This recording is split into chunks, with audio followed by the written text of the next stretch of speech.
Hello అండి. JoSAA 2025 counselling నిన్నటి నుంచి ఆల్రెడీ స్టార్ట్ అయిపోయింది. నిన్న ఈవినింగ్ ఈ candidate registration and choice filling process అయితే స్టార్ట్ చేయడం జరిగింది. సో, మీరు ఇప్పటికే చాలామంది రిజిస్టర్ చేసుకొని ఉంటారని అనుకుంటున్నాను. ఇన్ కేస్ ఎవరైనా చేసుకున్నట్లయితే వాళ్ళ కోసం మళ్ళీ ఒకసారి చెప్తున్నాను. josa.nic.in అనే వెబ్‌సైట్‌లోకి వెళ్ళినట్లయితే మీకు ఈ విధంగా కనిపిస్తుంది. ఇక్కడ క్యాండిడేట్ యాక్టివిటీ బోర్డ్ అని ఉంటుంది కదా! సో, దీంట్లో online registration and choice filling for JoSAA 2025 అని ఒక లింక్ ఉంటుంది. ఆ లింక్ గాని మీరు క్లిక్ చేసినట్లయితే మీకు ఈ విధంగా ఒక లాగిన్ పేజ్ ఓపెన్ అవుతుందనమాట. సో, ఇక్కడ మీరేం చేయాలి అనంటే మీరు జేఈఈ మెయిన్ ఆల్రెడీ రాసారు కాబట్టి సో, దానికి సంబంధించిన అప్లికేషన్ నంబర్ ఏదైతే ఉంటుందో అప్లికేషన్ నంబరు అదేవిధంగా మీ పాస్వర్డ్ ఈ 2 ఎంటర్ చేసి ఇక్కడ కింద ఏదైతే ఇమేజ్ క్యాప్చా అని అడుగుతుందో ఈ ఇమేజ్ ఇక్కడ కనిపిస్తున్న ఈ క్యాప్చా కోడ్ ఏదైతే ఉందో ఆ కోడ్ మీరు ఇక్కడ ఎంటర్ చేసి లాగిన్ చేసినట్లయితే సో మీరు లాగిన్ అవుతారు. ఆ తర్వాత అక్కడ మీ డీటెయిల్స్ ఆల్రెడీ మీరు జేఈఈ అప్లికేషన్‌లో ఫిల్ చేసిన డీటెయిల్స్ అన్నీ కూడా కొన్ని అక్కడ డిస్‌ప్లే అవుతాయి. ఇంకా ఏవైనా ఎక్స్‌ట్రా డీటెయిల్స్ కావాలనంటే అవి మీరు యాడ్ చేయాల్సి ఉంటుందన్నమాట. సో, ఆ విధంగా మీరు ప్రాసెస్ అంతా కంప్లీట్ చేయండి. కంప్లీట్ చేసిన తర్వాత మళ్ళీ ఆ ప్రాసెస్‌లో మీకు లెఫ్ట్ సైడ్‌లో మెనూ ఉంటుంది. ఆ మెనూలో చాయిస్ ఫిల్లింగ్ అని ఉంటుంది. ఆ చాయిస్ ఫిల్లింగ్ క్లిక్ చేసినట్లయితే మీకు అవైలబుల్ చాయిసెస్ అన్నీ కూడా కనిపిస్తాయన్నమాట. JEE main and advanced 2 qualify అయిన వాళ్ళకి IITs, NITs, triple ITs, GFTs మొత్తం అన్నీ కనిపిస్తాయి. లేదు ఓన్లీ మెయిన్సే క్వాలిఫై అయ్యారు. అడ్వాన్స్‌డ్ క్వాలిఫై కాని వాళ్ళకి ఐఐటీస్ కాకుండా మిగిలినవన్నీ కూడా మీకు ఆప్షన్స్‌లో కనిపిస్తుంటాయన్నమాట. సో, వాటిని మీరు ప్రయారిటైజ్ చేసుకొని ఆప్షన్స్‌లో పెట్టుకోవాల్సి ఉంటుంది. సో, అది ఎలా చేయాలి ఏంటి అనేది మనం ఒకసారి ఇప్పుడే మాట్లాడుకుందాము. దానికంటే ముందు మనకి ఈ సంవత్సరం కొన్ని సీట్లు పెరగడం జరిగిందనమాట. సో, ఓవరాల్‌గా కొన్ని కొత్త ఇన్‌స్టిట్యూషన్స్ కూడా యాడ్ అయ్యాయి. అవేంటి అనంటే జీఎఫ్టీఎస్ గవర్నమెంట్ ఫండెడ్ టెక్నాలజికల్ ఇన్‌స్టిట్యూషన్స్ అనమాట. Technical institutions. దీంట్లో ఇంతకుముందు 41 ఇన్‌స్టిట్యూషన్స్ ఉండేది. కొత్తగా ఒక 6 ఇన్‌స్టిట్యూషన్స్ యాడ్ అయ్యాయి. ఆ కొత్తవి ఇక్కడ లాస్ట్‌లో ఉంటాయి చూడండి. ఇక్కడ 47 వరకు ఏవైతే ఉన్నాయో అవన్నమాట. ఇక్కడ 42 నుంచి 47 వరకు. So, national institute of electronics and information technology Patna, తర్వాత national institute of electronics and information technology Ajmer Rajasthan, national institute of electronics and information technology Gorakhpur UP, Rajiv Gandhi national aviation university Fursatganj, Amethi UP, తర్వాత Islamic university of science and technology Kashmir, తర్వాత Shri GS institute of technology and science Indore. So, ఇవన్నీ కూడా అటు north సైడే ఉన్నాయి దాదాపుగా. ఒకవేళ in case మీకు మీ ర్యాంక్‌ని బట్టి ఎక్కడ రావట్లేదని అనుకుంటే మేబీ కొత్త కాలేజీల్లో వచ్చే అవకాశం ఏదైనా ఉంటుందేమో మీరు ట్రై చేసి చూసుకోవచ్చు. సో, అలా ట్రై చేసుకునేటప్పుడు మీరు ఆప్షన్స్ వీటిని లాస్ట్‌లో పెట్టడానికి ప్రయత్నం చేయండి. ఎందుకనంటే ఇవి కొత్త ఇన్‌స్టిట్యూషన్స్ కాబట్టి డెఫినిట్‌గా ఇవి లాస్ట్ ప్రయారిటీలోనే ఉంటే బెటర్ అనమాట. సో, అసలు ముందుగా మీరు ఈ ఇన్‌స్టిట్యూషన్స్‌ని ప్రయారిటైజ్ చేసుకోవాలి. ఆప్షన్స్ అంటే చాయిస్ ఫిల్లింగ్ చేసేటప్పుడు మీ ఆప్షన్ ఎలా ఉండాలి ఏంటి అనే దానికి ఆ ప్రయారిటైజ్ అనేది చాలా ఇంపార్టెంటు. ఒక ఇన్‌స్టిట్యూషన్‌లో ఒక బ్రాంచ్ ఈజ్ ఈక్వల్ టు ఒక చాయిస్ అనమాట. అంటే ఐఐటీ బాంబేలో సీఎస్‌సి అనేది ఒక చాయిస్. దాని తర్వాత ఐఐటీ బాంబేలో సేమ్ మెకానికల్ అనేది ఒక చాయిస్. ఐఐటీ మద్రాస్‌లో ఇంజినీరింగ్ ఫిజిక్స్ అనేది ఒక చాయిస్. ఇలా ఒక్కొక్క చాయిస్‌ని మీరు అంటే ఒక ఇన్‌స్టిట్యూషన్‌లో కొన్ని బ్రాంచెస్ ఆఫర్ చేస్తూ ఉంటారు. ప్రోగ్రామ్స్ అంటాం ఇక్కడ మనం. సో, వాటన్నిటిని కూడా ప్రయారిటైజ్ చేసుకోవాలి. అంటే ముందుగా మీరు ఇన్‌స్టిట్యూషన్‌ని ప్రయారిటైజ్ చేయాలి. అదేవిధంగా బ్రాంచెస్ అంటే ప్రోగ్రామ్స్‌ని కూడా మీరు ప్రయారిటైజ్ చేసుకోవాలి. అంటే మీకు ఇంట్రెస్ట్ ఉన్న బ్రాంచెస్ అట్‌లీస్ట్ అంతవరకు మీరు ప్రయారిటైజ్ చేసుకున్న తర్వాత సో, ఈ రెండిటి కాంబినేషన్స్‌ని మీరు ఆర్డర్ ఆఫ్ ప్రయారిటీలో ప్రిపేర్ చేసుకోవడం చాలా ఇంపార్టెంట్ అనమాట. మీరు తొందరపడి ఇమ్మీడియేట్‌గా ఈరోజే పెట్టాలి ఓపెన్ అయింది కదా అనేసి తొందరపడకండి. ముందుగా మీరు కూర్చొని హోంవర్క్ చేయండి. హోంవర్క్ చేసినట్లయితే మీకు అది ఫైనల్‌గా ఈజీ అవుతుంది. మీకు చాలా టైం అయితే ఇచ్చారు. 12వ తారీఖు వరకు ఉంది. కాకపోతే మీకు మాక్ అలాట్‌మెంట్ 9 తారీఖు ఉంది కాబట్టి దానికంటే ముందు మీరు 7వ తారీఖు లోపల చేసినట్లయితే ఆ ఆప్షన్స్ అన్నిటిని బట్టి మీకు మాక్ అలాట్‌మెంట్ అనేది ఒకటొస్తుంది. దాన్ని బట్టి మీరు మళ్ళీ కావాలంటే మోడిఫై చేసుకోవచ్చు అనమాట ఆప్షన్స్ అన్నీ కూడా. సో, ఆ తర్వాత మళ్ళీ సెకండ్ మాక్ కూడా ఉంటుంది. దాని తర్వాత కూడా మళ్ళీ అంటే 11వ తారీఖు ఉంటుంది. 11న సెకండ్ మాక్ ఉంది. 12వ తారీఖు దాకా కూడా మీకు మోడిఫై చేసుకొని, యాడ్ చేసుకొని, కొత్తగా రిజిస్టర్ చేసుకొని, యాడ్ చేసుకునే అవకాశం కూడా ఉంటుంది. కాబట్టి మీరు టైంని కరెక్ట్‌గా యూజ్ చేసుకోండి. ఇప్పుడు ఇన్‌స్టిట్యూషన్స్‌ని ప్రయారిటైజ్ చేయాలి అనంటే మనం ఏం చేయాలి అనంటే మనకు already previous year cut off ranks ఏవైతే ఉన్నాయో జోసా వెబ్ కౌన్సెలింగ్ పోర్టల్‌లో సో, దాన్ని బేస్ చేసుకొని కూడా మీరు ఒక లిస్ట్ ఆఫ్ ప్రయారిటీ అంటే ఇన్‌స్టిట్యూషన్స్ లిస్ట్ మీరు తయారు జేసుకోవచ్చు. సో, మీకు కావాలి అనంటే నేను గూడా మన వాట్సాప్ గ్రూప్‌లో మీకు నేను తయారు జేసిన ఈ ఇన్‌స్టిట్యూషన్స్ టాప్ లిస్ట్ అంటే టాప్ నుంచి లీస్ట్ వరకు ఏవైతే ఇన్‌స్టిట్యూషన్స్ ఉన్నాయి. ఇప్పుడు ఐఐటీస్ ఉన్నాయి. ఫర్ ఎగ్జాంపుల్ ఇప్పుడు ఇవి ఐఐటీస్ తీసుకుంటే టాప్ ఐఐటీ ఏంటి అనంటే బాంబే. దాని తర్వాత నెక్స్ట్ ప్రయారిటీలో ఢిల్లీ, తర్వాత మెడ్రాసు, కాన్పూరు, ఖరగ్‌పూరు, రూర్కీ, గౌహతి ఇలా మనము ఇన్‌స్టిట్యూషన్స్‌ని ముందుగా ప్రయారిటైజ్ చేసి పెట్టుకున్నట్లయితే మనకి కొంత ఈజీ అవుతుందనమాట. సో, ఈ 23 ఇన్‌స్టిట్యూషన్స్‌ని ఈ విధంగా మనం ప్రయారిటైజ్ చేయడం జరిగింది. సో, అదేవిధంగా ఎన్ఐటీస్ తీసుకున్నట్లయితే ఎన్ఐటీస్ ఏమో ఈ విధంగా ఉంటాయి.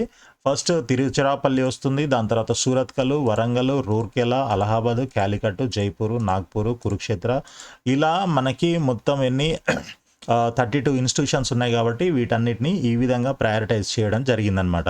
సో, దీంట్లో డిస్టెన్స్ ఒకటి, తర్వాత కాలేజ్ యొక్క రెప్యుటేషన్ ఎలా ఉంది, కాలేజ్ బావుందా లేదా ఇట్లాంటివన్నీ గూడా కన్సిడర్ చేసి లాస్ట్ ఇయర్ కట్ ఆఫ్స్‌ని గూడా దృష్టిలో పెట్టుకొని వాటన్నిటి ప్రకారంగా తయారు చేసిన లిస్ట్ అనమాట ఇది. సో, దీన్ని కావాలనంటే మీరు యాజ్ ఇట్ ఈస్‌గా ఫాలో అవ్వచ్చు. లేదు అనంటే మీకు దీంట్లో ఏదైనా మార్పులు, చేర్పులు చేసుకోవాలనుకుంటే మీరు చేంజెస్ కూడా చేసుకొని దాని ప్రకారంగా మీరు ఆప్షన్స్ పెట్టుకోవచ్చనమాట. ఫర్ ఎగ్జాంపుల్ మీరు ఇప్పుడు ఆంధ్రప్రదేశ్ అనుకోండి.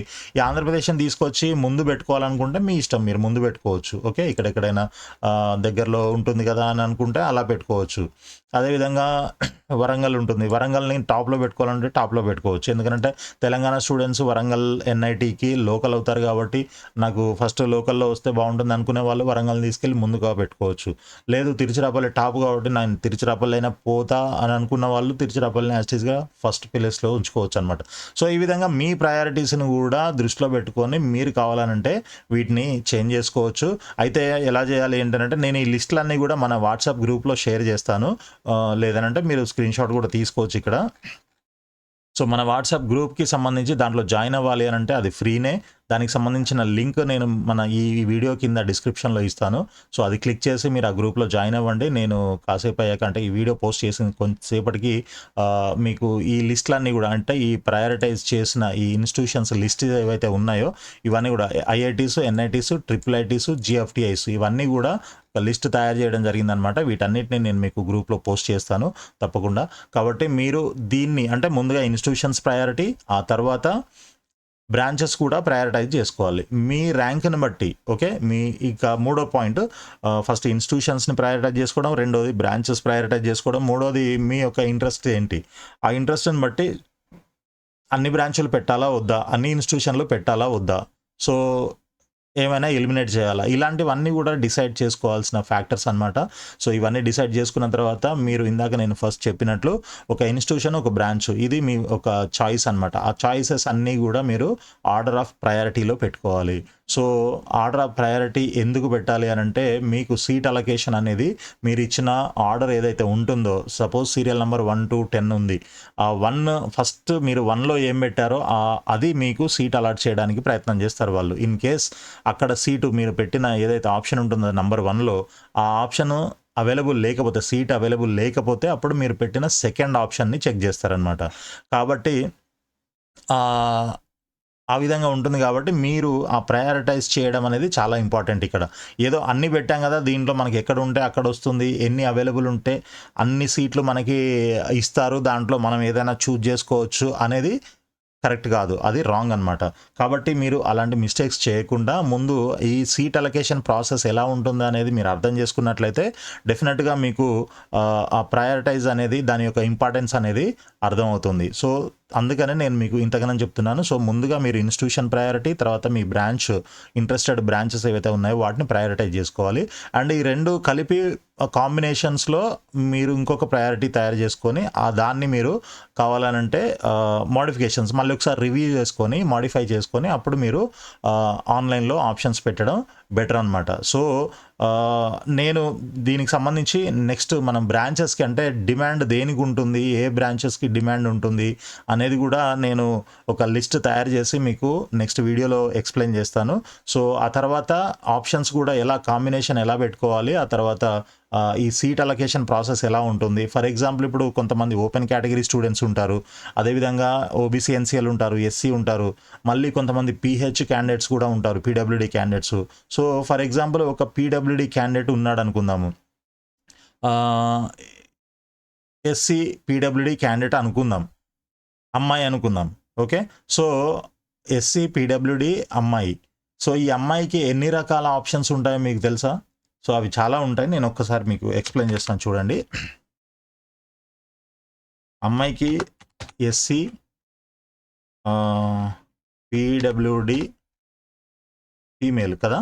సో ఈ అమ్మాయికి ఏముంటుందంటే ఫస్ట్ ఆప్షను ఓపెన్ ఉంటుంది, ఓపెన్ ఫీమేల్ ఉంటుంది, తర్వాత ఎస్సీ ఉంటుంది, ఎస్సీ ఫీమేల్ ఉంటుంది, ఆ తర్వాత మళ్ళీ ఈ 4 కలిపి వీటికి ఇంకొకటి యాడ్ అవుతుంది. ఏది? Open PWD, open female PWD, SC PWD, SC female PWD.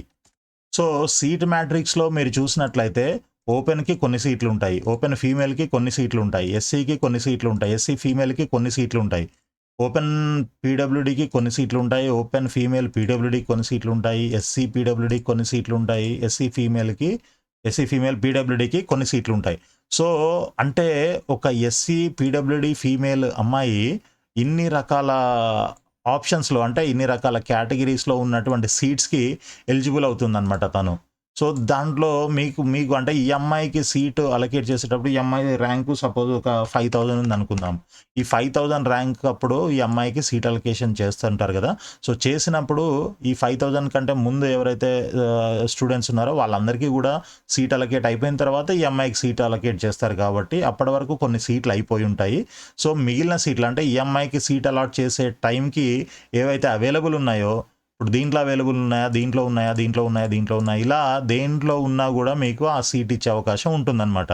So SC ఉంటే ఎస్సీ ఒకటే చూసుకొని మనకు రావట్లేదని అనుకోవద్దు, ఓపెన్ కూడా చూసుకోండి. ఒక్కొక్కసారి ఓపెన్లో కూడా వచ్చే అవకాశం ఉంటుంది. అంటే ఎస్సీ కంటే ఓపెన్కి ఎక్కువేం రాదు, కానీ కొన్ని అంటే ఈడబ్ల్యూఎస్ ఇట్లాంటి వాళ్ళకైతే ఓపెన్లో కూడా అవకాశం ఉంటుంది, కనిపిస్తుంటుంది. ఓన్లీ ఈడబ్ల్యూఎస్ చూసుకుంటే అలా మీకు రాదని అనిపిస్తుంది. కానీ అలా కాకుండా మీరు ఇలా చూసుకోవాలన్నమాట. అంటే మీకు ఉన్న కేటగిరీని బట్టి, ఇన్ కేసు ఓన్లీ ఓపెన్ అనుకోండి ఇది ఒక్కటే ఉంటుంది, ఓపెన్ అబ్బాయి అనుకోండి ఇది ఒక్కటే ఆప్షన్ ఉంటుంది. సో ఓపెన్ అమ్మాయి అనుకోండి ఈ 2 ఆప్షన్స్ ఉంటాయి. ఓకే, ఒకవేళ ఆమెకి రిజర్వేషన్ ఉంటే ఓపెన్ ఫీమేలు, ఎస్సీ ఫీమేల్ ఈ 4 ఉంటాయి. ఇన్ కేస్ పీడబ్ల్యూడీ అనుకోండి ఇంకొక 4 యాడ్ అవుతాయి కేటగిరీస్. సో ఇలా మనకి సీట్స్ ఇందులో అవైలబుల్ ఉంటే అందులో మీకు సీట్ అలొకేట్ చేస్తారు. ఎలాగా? మీరు పెట్టిన ఆప్షన్స్ని బట్టి. ఇక్కడ 1 2 3 4 5 6 ఇలా మీరు ఏవైతే ఆప్షన్స్ పెట్టుకుంటారో, ఐఐటి బాంబేలో సిఎస్సి, ఐఐటి బాంబేలో ఎలక్ట్రానిక్స్, ఐఐటి బాంబేలో ఏఐ, ఐఐటి బాంబేలో మెకానికల్, తర్వాత ఇట్లా ఏవో మీరు కాంబినేషన్ అన్ని ఐఐటి బాంబే అని కాదు, బట్ డిఫరెంట్ ఇన్స్టిట్యూషన్స్ మీ యొక్క ప్రయారిటీ. ఫర్ ఎగ్జాంపుల్ ఈ ప్రయారిటీ ఎలా చేయాలి అనేది కూడా నేను నెక్స్ట్ వీడియోలో మీకు ఎక్స్ప్లెయిన్ చేస్తాను. సో అప్పటి వరకు కొంచెం ఓపిక వెయిట్ చేయండి. సో మీకు అర్థమవుతుంది అనుకుంటున్నాను. ఇదంతా ఒకే వీడియోలో చెప్తే మీకు కూడా అర్థం అవ్వదు. సో ఇప్పటి వరకు నేను చెప్పింది క్లియర్గా అర్థం చేసుకోవడానికి ప్రయత్నం చేయండి. సో నెక్స్ట్ వీడియోలో మిగిలిన డీటెయిల్స్, అంటే ఇది ఒక సిరీస్ లాగా మనము మాట్లాడుకుందాం, డిస్కస్ చేద్దాము దీని గురించి. సో మీకు ఏ డౌట్ ఉన్నా కూడా మీరు వాట్సాప్లో లేదా మన వీడియో కింద పెట్టొచ్చు. అయితే చాలామంది నాకు ఇంత ర్యాంక్ వచ్చింది, మా బాబుకి ఇంత ర్యాంక్ వచ్చింది, దీనికి సీట్ వస్తుందా రాదా ఇవన్నీ కూడా అడుగుతున్నారు. ఇవన్నీ నేను ఆల్రెడీ మన ప్రీవియస్ వీడియోస్లో క్లియర్గా ఎక్స్ప్లెయిన్ చేశాను. సో కావాలనంటే ఒకసారి చూడండి. ప్రతి ఒక్కరికి నేను అలా ఇండివిజువల్గా ఆన్సర్ చేయలేకపోతున్నాను, దయచేసి అర్థం చేసుకోండి. వీలున్నంత వరకు అయితే చేస్తున్నాను. కొంతమంది కాల్స్ కూడా చేస్తున్నారు, కొంతమంది మెసేజ్లు చేస్తున్నారు వాట్సాప్లో, కొంతమంది వీడియో కింద కామెంట్స్లో రాస్తున్నారు. ఇవన్నీ కూడా ట్రై చేస్తున్నాను మ్యాక్సిమం. కానీ ఆల్రెడీ చెప్పిన దానికే మళ్ళీ నేను ఆన్సర్ చేయాలని అంటే నాకు కూడా టైం ఉండాలి కదండి. కాబట్టి దయచేసి అర్థం చేసుకోండి. సో వీడియోని లైక్ చేసి మీ ఫ్రెండ్స్కు షేర్ చేయండి. మన ఛానల్ని సబ్స్క్రైబ్ చేసి ఫాలో చేస్తూ ఉండండి. మీకు క్లియర్గా గైడెన్స్ అయితే నేను ఇస్తాను. సో నెక్స్ట్ వీడియోలో మళ్ళీ కలుద్దాం. సో అప్పటి వరకు ఆల్ ది బెస్ట్ అండి. Thank you so much.